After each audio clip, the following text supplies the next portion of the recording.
Inspired to Create is actually the name of my blog.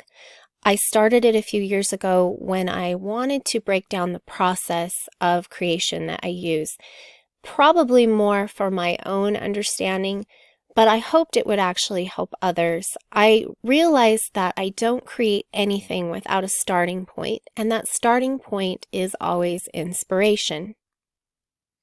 This video is based off my post from that blog, Inspired to Create by a Very Lovely Client, where I discussed creating and designing an element for my client's home that was a little bit unique and I really don't think would have come about if she hadn't been such a wonderful client to work with. So I was hired by Lynette Dashner. She is the wife of author James Dashner, who wrote The Maze Runner and the series that goes with it, The Scorched Trials, The Death Cure, The Kill Order, The Eye of Mines. She had hired me to help them design their dream home. And she hired me during the time that The Maze Runner was actually being made. So it had not yet come out. So I kind of kept things quiet about who I was working for at that time.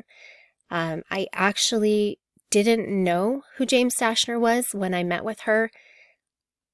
I remember asking her as she was showing me what she wanted for the home, what her husband did for a living, and she had a smile on her face and told me. I felt a little sheepish. She was very gracious. They never once were bothered by the fact that I had never read his work and that I didn't know who he was. They are very humble, very kind people. And I remember going to pick up my children that day from school, and I asked my son, he was the one I picked up first, if he knew who James Dashner was, and he got super excited, and he was like, "Mom, I love his books. He's my favorite author," which I didn't know, but I thought it was a very cool experience, and my children really appreciated this opportunity and were kind of along for the ride with me, and that made it a really special design experience. So truthfully, when I started working for Lynette, I didn't realize how much this project would unfold and how much I would end up pulling from my resources and skills.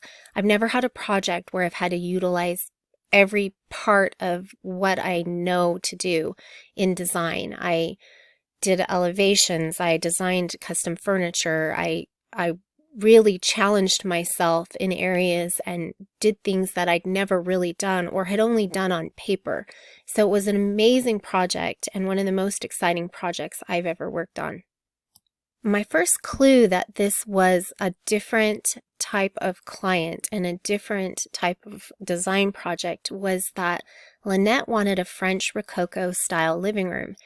And I was working in a community where everybody was going towards the modern vibe. And I don't even think modern farmhouse was a thing yet, but people were definitely getting away from the traditional decorative types of elements in their home. So I paid attention, and she, showed me a lot of beautiful pictures. She has been to Versailles. She's traveled a lot. Both James and Lynette appreciate traditional design, and it's because they know that it never goes out of style. So when I got into the job, the house had actually already been framed and had been sitting there for a while. The builders had not moved forward, and there were decisions that need to be made. So we began making decisions and started adding in beautiful moldings. We found this amazing carpenter, and you can see on the right, there's a picture of my daughter admiring the beautiful Rococo style moldings that were put up in the living room right after they were installed. The first challenge was to figure out how to merge this beautiful living room that she envisioned with the rest of the house. She wanted the living room light and airy and have all this decorative molding in it, but the rest of the house they wanted a rich, dark wood. So I needed to figure out a way to bridge the gap between these two styles. I proposed to use the entryway to bridge the gap between all these rich dark woods and then our creamy Rococo living room. This is a little picture of kind of how it came together. And then on the right is the medallion that I designed to be a focal point when you come through the front door, and to also pull in our color scheme of various neutrals. I had designed a handful of these medallions before, so I wasn't really worried about the manufacturer being able to accomplish this. You can see on the left, there's a picture of kind of how we put it together. It's like a puzzle, and I'm usually there when they're cut so that I can be there to answer questions and hands-on at putting the pieces together. On the right, you can see the picture that I submitted to Lynette for approval of the design. While it was a key focal point, I did it in a way that it still was subtle color-wise so that it didn't detract from all the other rich contrasts that were going on. Here are a couple pictures of the finished entryway when everything was done and how we tied all the colors and textures together. From the entryway, you can see 3 key areas. The upstairs breezeway that connects all the upstairs bedrooms together, and then from above you can look down into the entrance or into the great room. It also connected the French Rococo living room, Lynette's dream room, into the rest of the areas. And then of course you could see the great room from the entry and how that all tied in. It was a much richer, dark wood that we worked with there, although on the fireplace I did bring in that creamy sort of look into the traditional room to make the fireplace a focal point, but also tie it into the entryway and the living room.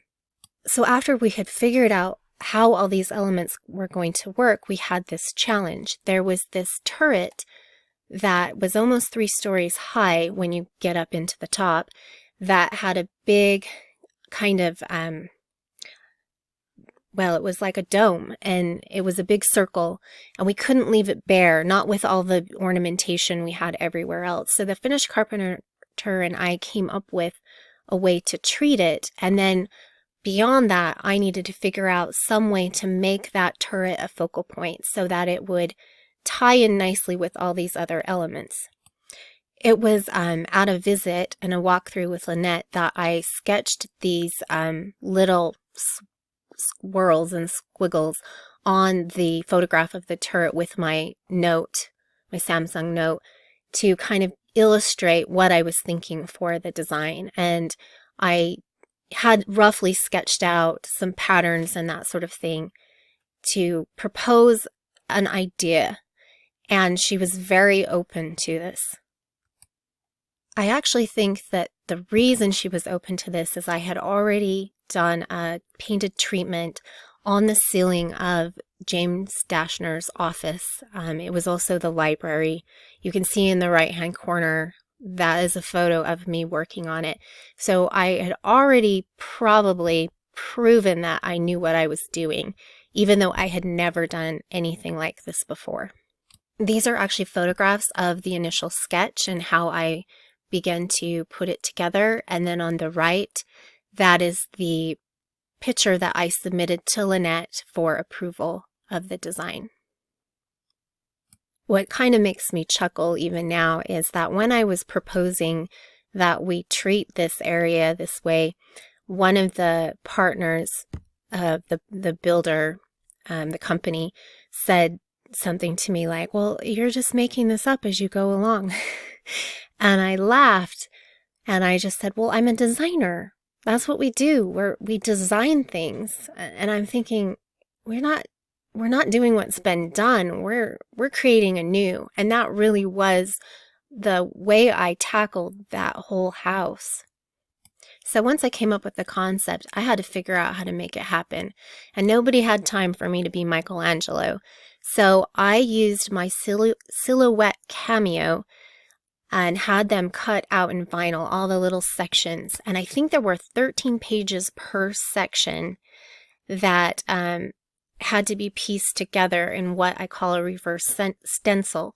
And I would stay up at night and print these, and it took hours and hours and hours. And sometimes I had to tweak it once I'd, get it bigger. But these are actually the screenshots of the template that I used in the Cameo when I was having it printed. Yes, I did it the hard way, but I had to work with what I had. I did not do this alone. And I have to mention that I actually have a fear of heights. But my desire to get it right and have it done perfectly overrid my fears. The painters prepared the area for me. They stained it, the finished work, they painted the base coat.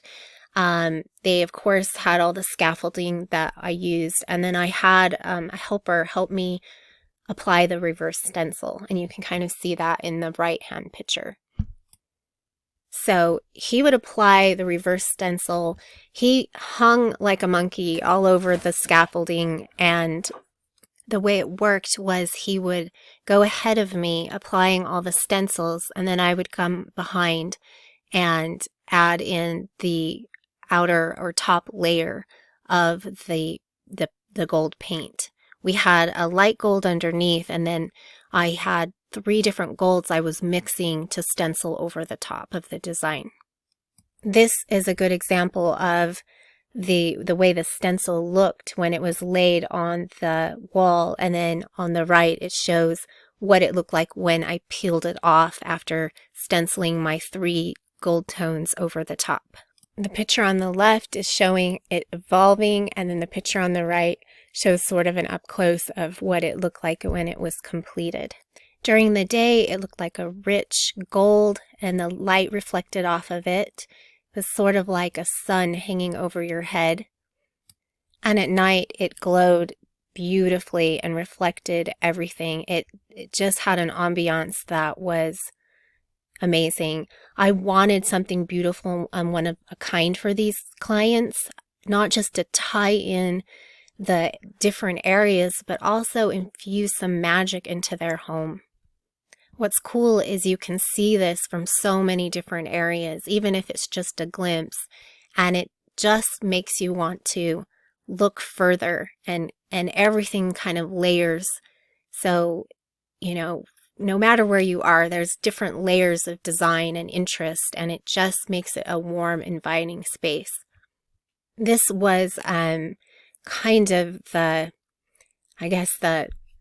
topper on the cake of the whole experience in designing this home for the Dashners. It was a wonderful experience, but the way that this particular project challenged me and the beauty that came of it and my love for my clients is something that is hard to describe, and I am so grateful for the opportunity. I hope that when they walk under it, they feel warmth and love and know that, even though this is a physical environment, I hoped that I infused something energetically into the space that buoys them up and helps them in their daily lives, that inspires them and enriches everything that they experience when they're in that home. And I am just going to always be eternally grateful for this experience.